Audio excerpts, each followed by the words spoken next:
Kamanani classes Pisa Secondary, Senior Secondary School Maharashtra, Student Class 11 Physics, Chapter 3 Motion and State.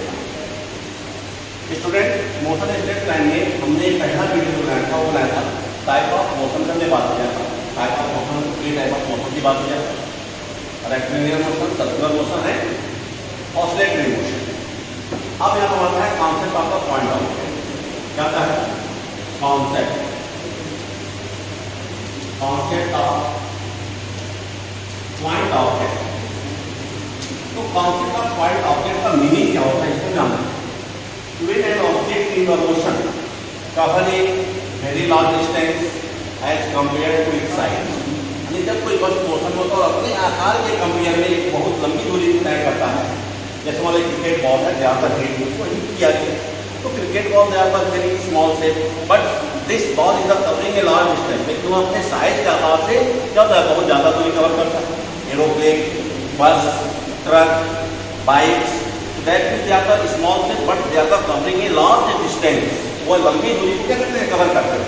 तो when an object is in motion covering very large distance as compared to its size or dimension, then the study of the motion that object, its size or dimension can be neglected and object can be regarded as a point object।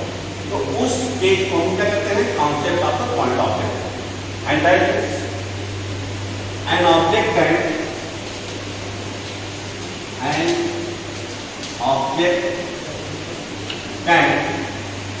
be considered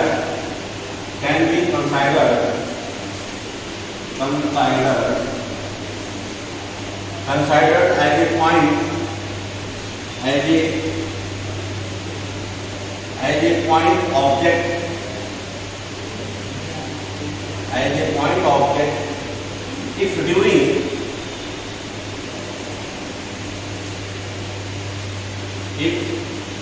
during motion in a given time, during motion in a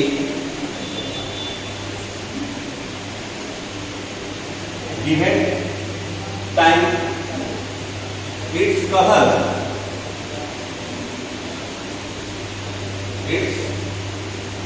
distance much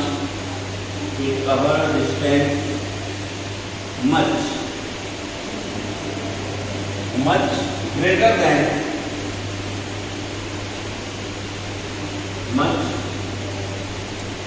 than its own size,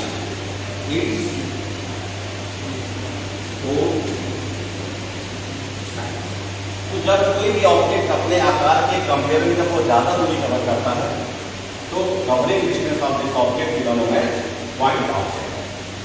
अब इसमें जैसे revolution of the earth around the sun, the diameter of earth being the very small as compare to the length of its orbit around the sun.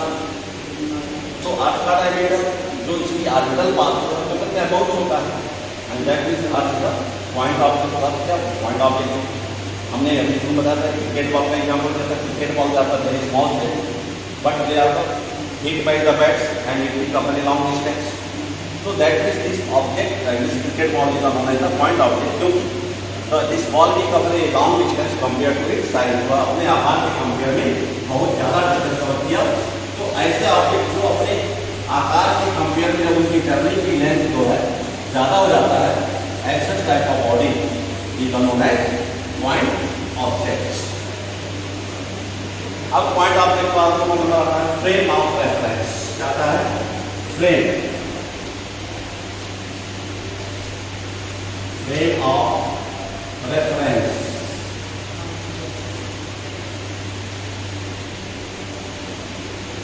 Frame of reference. तो frame of reference का जो concept होता है, when a point object is in motion and we want to specify its position, then we need to use the reference point and a system having a set of the axis. The most conventional system is a rectangular coordinate system consisting of the three mutual perpendicular as x axis, y axis and z axis। x axis, y axis and z axis. The point of interaction यानी अब जो point of origin होगा, three axis is called origin which serve as a reference point. तो अब मान लो अगर हम three dimension की बात करें तो आगे का मूव करेगा तो they are belonging to X axis, Y axis और Z axis and that this particle will move from one axis to another. तो विद रिस्पेक्ट तो उनका जो पोजीशन कॉन्सेप्ट होगा वो किसी एक रिस्पेक्ट पॉइंट के बेस पे मूव कराया जाएगा. तो this term is known as the reference point कि किसके रिस्पेक्ट में हम are the position of observer भी बोल सकते हैं उसको.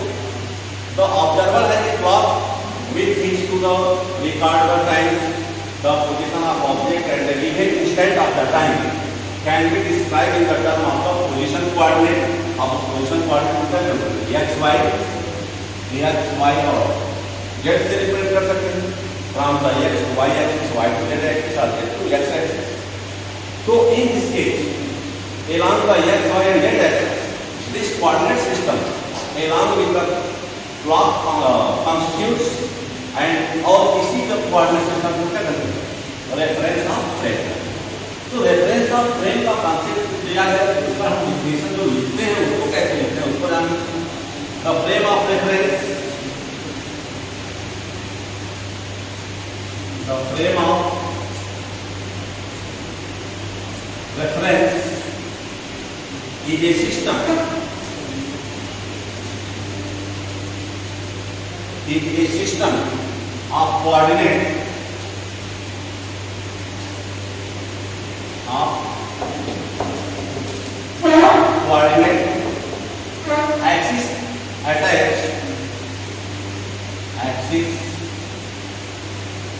axis attached to an observer,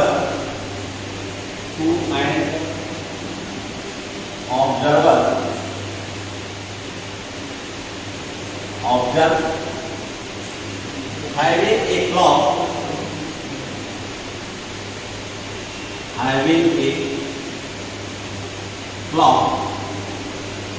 with him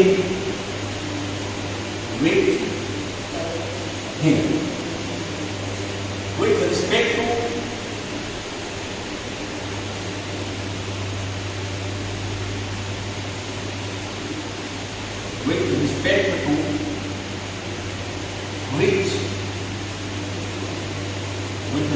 to which the observer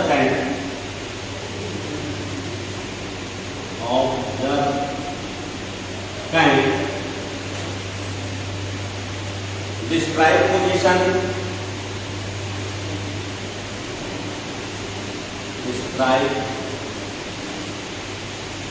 position, count, displacement,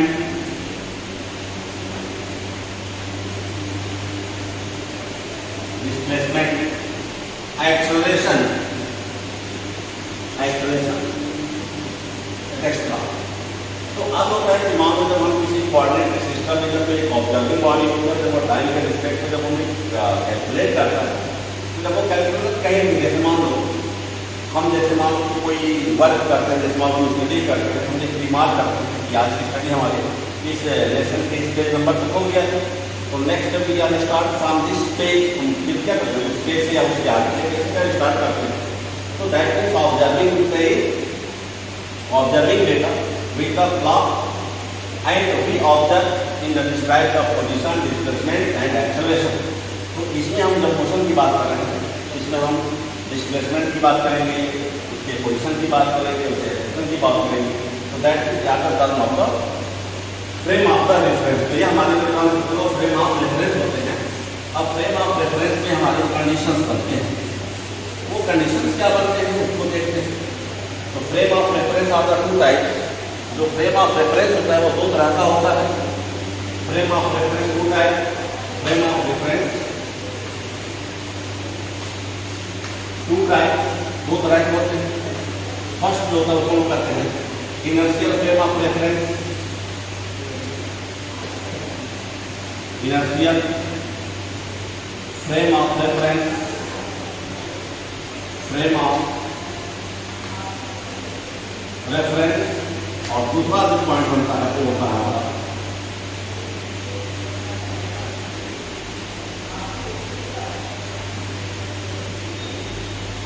non inertial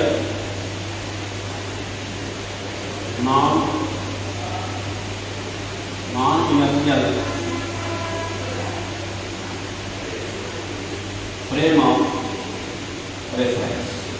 तो अब ये फ्रेम ऑफ रेफरेंस में तो काम क्या किया, इनर्शियल एंड नॉन इनर्शियल। तो इनर्शियल में बनाने के लिए इसका डिफरेंस पता है, इनर्शियल फ्रेम ऑफ रेफरेंस हम यूज करते हैं। Inertial frame of the reference is one in which the Newton first law of motion holds goods. और इसमें जो बॉडी होता है वह न्यूटन फर्स्ट लॉ होल्ड करता है, और न्यूटन फर्स्ट लॉ को ही लॉ ऑफ इनर्शिया क्या क्या है, और लॉ ऑफ इनर्शिया में तीन कॉन्सेप्ट पढ़ते हैं, inertia of rest, inertia of motion, inertia of direction. तो उसके जब होल्ड की बात करते हैं, न्यूटन फर्स्ट लॉ जब होल्ड करता है, example frame of reference attach to a person in a bus. मान लो कि एक बस में बैठा है at the rest of the moving and can walk, उनका होगा वो ये चल रहा with uniform velocity along the straight path. तो वह बस में चल रहा है, बैठा हुआ है, बस मोशन कर रहा है। तो इन इसके तो बॉडी ऑफ द पर्सन की रेस्ट, वो तो सीट पे बैठा है तो रेस्ट में है, बट दिस रेस्ट बॉडी की continue move with the bus. इसमें क्या होगा, जब वो बस चल रहा है, बस में बैठे सभी ऑब्जेक्ट्स यानी सभी जो पैसेंजर्स हैं क्या है, all is in form of the motion. तो अभी कहें इनर्शिया का जो लॉ है उसमें तीन लॉ होता है। इनर्शिया में कोई ऑब्जेक्ट रुका है तो क्या होगा, रुका ही रहेगा। कोई ऑब्जेक्ट अगर मूव कर रहा है, चल रहा है, तो चलता ही रहेगा जब तक हम कोई इंटरनल या एक्सटर्नल फोर्स अपोज नहीं करेंगे। जब तक हम कोई इंटरनल या एक्सटर्नल फोर्स नहीं लगाएंगे तब तक उसकी हम पोजिशन में चेंजिंग नहीं कर सकते हैं। और तीसरा उसमें पॉइंट आता है डायरेक्शन। तो डायरेक्शन अगर डिस्कस हम नहीं हो। अब आता है non inertial frame of the reference. तो non inertial frame of the reference का कॉन्सेप्ट क्या होता है, तो non inertial frame of the reference का कॉन्सेप्ट होता है कि non inertial frame of the reference is one in which the Newton's first law of motion does not hold। यानी इसमें जो है न्यूटन फर्स्ट लॉ यानी इनर्शियल फ्रेम में न्यूटन फर्स्ट लॉ होल्ड किया जाता है, लेकिन non inertial frame of reference में इसमें अगर कोई भी बॉडी है तो it is not hold the Newton first law of motion, व Newton first law of move follow नहीं करता है। An example, the frame of the reference attached to a person in the bus moving with variable velocity or the moving with acceleration along a straight line। यानी अब मान ये uniform motion हो गया, और ये क्या हो गया, ये नॉन यूनिफॉर्म मोशन है, कभी स्पीड बढ़ रहा है कभी घट रहा है। तो in this case it will not follow the Newton first law of motion या Newton first law of motion को फॉलो नहीं कर रहा है। तो जिसमें न्यूटन फर्स्ट लॉ फॉलो नहीं होता है क्या का नाम है non inertial frame of reference. क्या बोलेंगे, non inertial frame of reference बोलेंगे। अब यहाँ से अब हमारा मोशन स्टेट लाइन के कॉन्सेप्ट हम शुरू करें। तो मोशन में हम लोग का अब पहला क्या आता है, स्पीड आता है। क्या आता है, स्पीड। स्पीड क्या किया, स्पीड। स्पीड क्या है, speed of an object in motion, यानी speed of an object in motion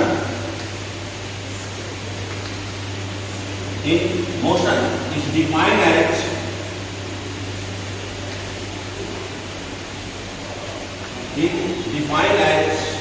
the ratio of total path length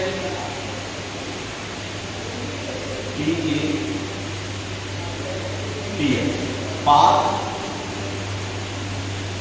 total path length and corresponding time and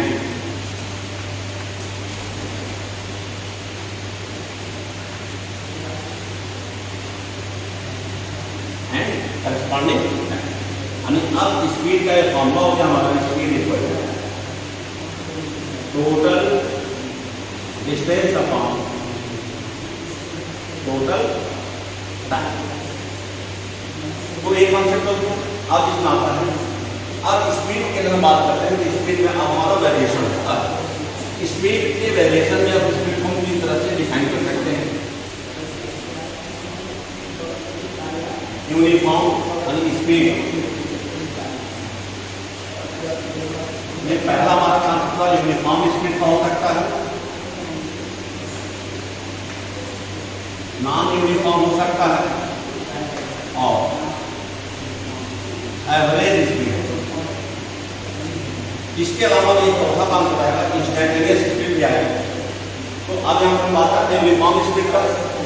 uniform speed होता है can object is can to the moving with the uniform speed if it cover equal distance in equal interval of time. तो अगर कोई moving body है, जैसे मान लीजिए पहला पार्ट हमारा 100 मीटर का है और मान इसको 5 सेकंड में कवर किया है, तो दूसरा पार्ट भी 100 मीटर का हो, उसको भी 5 सेकंड में कवर करेंगे। तीसरा पार्ट भी क्या हो, 100 मीटर हो, it will cover in 5 second, 5 second में कवर करें। तो that uniform speed of an object when the moving body cover equal distance in equal interval of time. तो जब हम इक्वल डिस्टेंस को इक्वल इंटरवल ऑफ टाइम में cover करेंगे तो then it is known as uniform speed. और uniform speed में हम बात करें जिसमें हमारा जो स्लोप ऑफ ग्राफ होगा क्या होगा, स्ट्रेट होगा, और यहाँ पे टाइम हो जाएगा और यहाँ पे क्या हो जाएगा, ये डिस्टेंस एंड टाइम। तो ये एक्स एक्सिस वाई एक्सिस हो जाते हैं हमारा क्या होगा, ये होगा हमारा यूनिफॉर्म स्पीड। दूसरा वेरिएबल स्पीड, जैसे हम लोग नॉन यूनिफॉर्म वेरिएबल स्पीड। तो वेरिएबल स्पीड का होता है when an object is set to the moving with a variable speed, कि हम किस ऑब्जेक्ट को किस स्पीड में वेरिएबल को लेंगे। तो वेरिएबल में कॉन्सेप्ट होता है कि an object is set to be variable speed if it cover equal distance in unequal interval of time. यानी अब यहाँ पर हमारा कॉन्सेप्ट होगा वेरिएबल का, जिसे हम नॉन यूनिफॉर्म लिखते हैं, बोलते हैं वेरिएबल स्पीड। तो वेरिएबल को मान लो कि पहले 100 मीटर कवर करने में मान लो 5 सेकंड लगा, तो नेक्स्ट 100 मीटर कवर करने के मान लो 7 सेकंड का समय लग गया, नेक्स्ट 100 को कवर करने के मान लो 6 सेकंड का लग गया। तो दैट इसमें हमारा पार्ट ऑफ लेंथ तो इक्वल है, लेकिन जो टाइम इंटरवल है वो क्या है, अनइक्वल है। तो वेरिएबल अगर डिस्टेंस इक्वल होगा तो टाइम क्या होना चाहिए, अनइक्वल होना चाहिए। अगर टाइम का इक्वल दिखाते हैं तो कवरिंग डिस्टेंस क्या होना चाहिए, अनइक्वल होना चाहिए।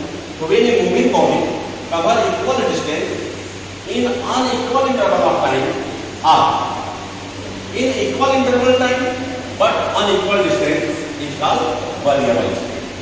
तो variable speed में इसमें जो ग्राफ होता है they are the making the zigzag, इसमें जो हमारा ग्राफ होगा क्या होगा, वो स्ट्रेट नहीं बनेगा, वो क्या होगा, zigzag, क्योंकि कभी स्पीड उसका बढ़ा है, कभी उसका स्पीड क्या है, घटा है।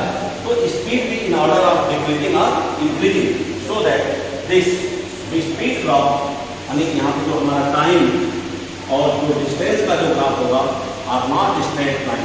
ये हमारा ग्राफ जो है वह स्ट्रेट लाइन नहीं होगा। तो जब स्ट्रेट लाइन नहीं होगा तो they are known as variable speed of non uniform speed. अब इसके बाद आता है दूसरा पॉइंट हमारा क्या, एवरेज स्पीड का। क्या होता है, एवरेज स्पीड। तो एवरेज का क्या होता है, एवरेज क्या होता है when an object is moving with variable speed, then the average speed of the object is that constant speed with which the object covers the same distance in given time as it does while moving with variable speed during the given time. So average speed of the given motion is defined as the ratio of total, यानी जो average होता है उस average का definition बहुत छोटा हम लिखते हैं। तो average speed is defined the ratio of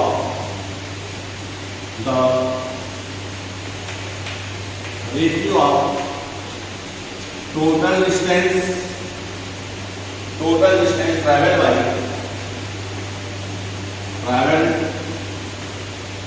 by object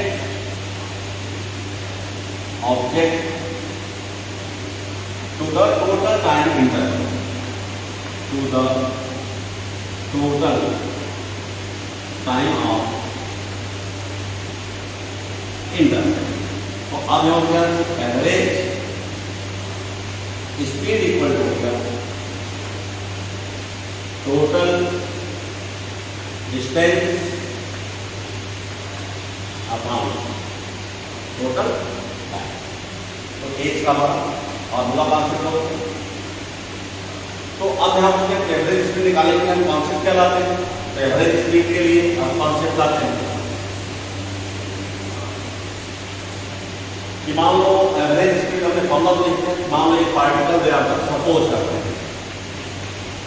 suppose covering distance S1 है, S2 है, S3 है, dot with velocity, with speed V1 है, V2 है, V3 है। तो मान लो कि कवरिंग हमारा डिस्टेंस S1 है, इसकी वेलोसिटी क्या है? V1 है।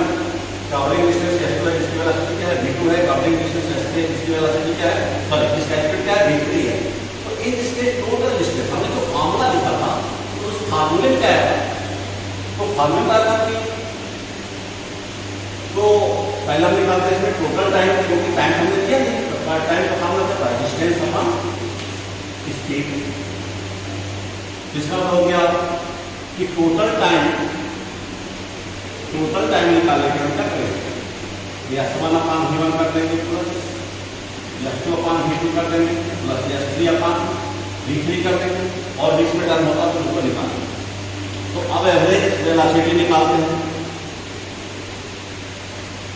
Average velocity equal to S1 plus S2 plus S3 total distance plus total time, S1 by V1 plus S2 by V2 plus S3 by V3 plus data. तो इस case में अब हम मान करते हैं कि अब हम लोग सपोज करते हैं कि S1 equal to S2 equal to S3 यानी the part of length are equal, यानी तो जर्नी का हमारा जो पार्ट ऑफ लेंथ वो क्या है? इक्वल है।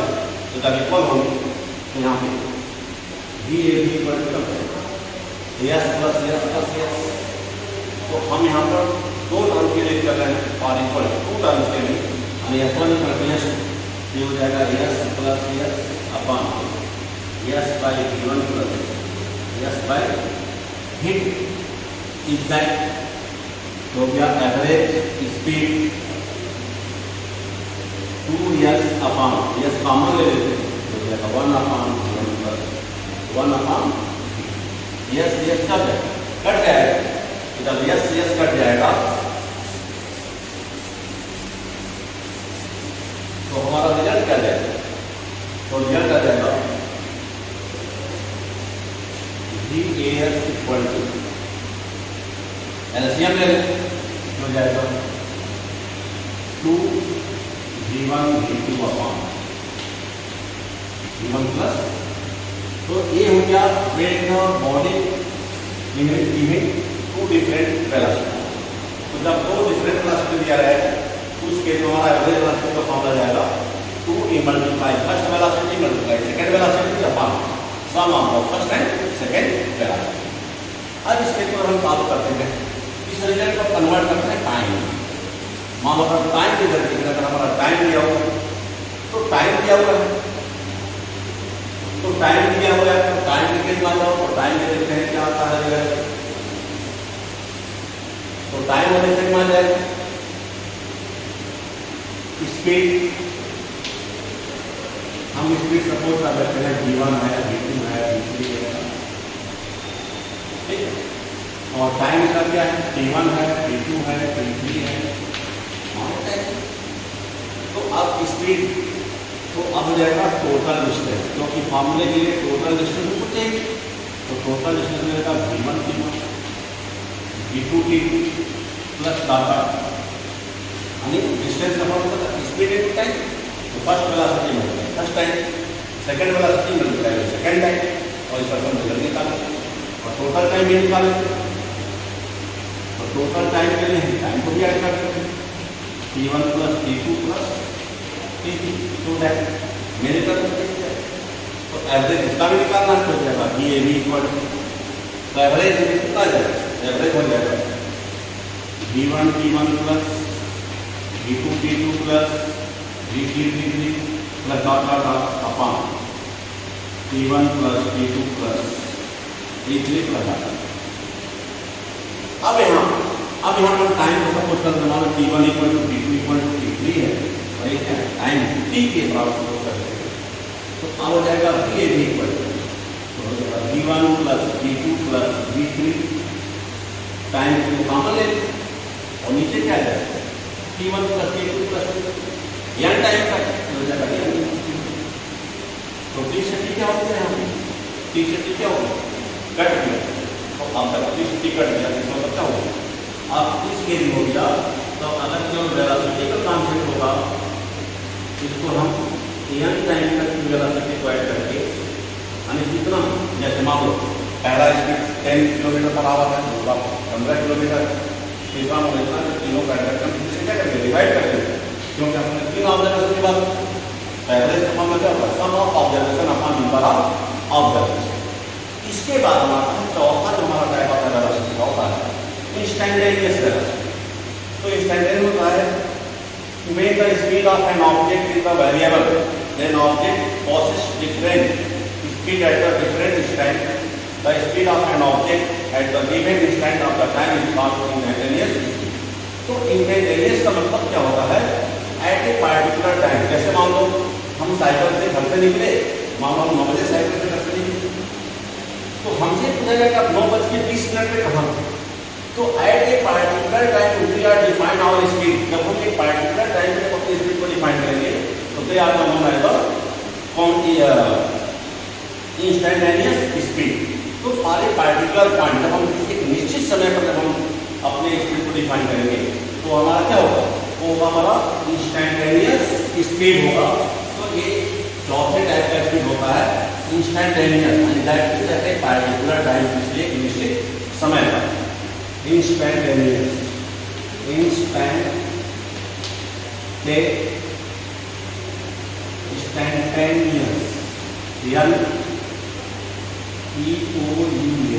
Instantaneous speed. तो इंस्टैंटेनियस स्पीड को हम कैसे डिफाइन करते हैं इसको हम डिफाइन करते हैं limit delta t times to